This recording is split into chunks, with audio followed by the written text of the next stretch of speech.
السلام علیکم.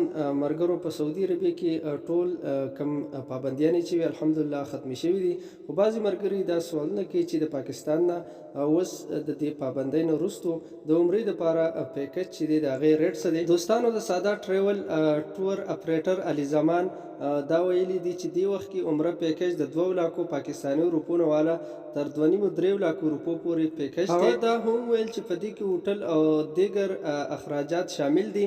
دا هم ویل چې راتلونکي ورځو کې عمره پیکج د قیمتونو کمی څه امکان نشته، ولې چې فضایي کمپنیانې چې کومې دې ټیکس د هغو سیوا شوی دی د هغې له وجې اوس د عمرې پیکجونه هم ګران شوي. امیر مشتاق ویلي دي چې پیله په درجنو کمپنیانې وي چې د پاکستان نه سعودي عرب ته د عمرې دپاره پیکج به یې خلکو ته ورکولو، خو د کرونا نه وروستو دغه کمپنیانو کې کمی راغلی دی. دې وخت کې د جاز په ټکټونو کې هم اضافه شوې ده، د هغې د وجې د عمرې د پیکجونه چې کوم دي هغه متاثره شوي. دوستانو د راتلونکي خبر دپاره که تاسو اوسه پورې زمونږ عرب پښتو ان اردو نیوز پیج نه وي فالو کړی دا هم فالو کړئ او یوټیوب چینل در سره هم سبسکرایب کړئ.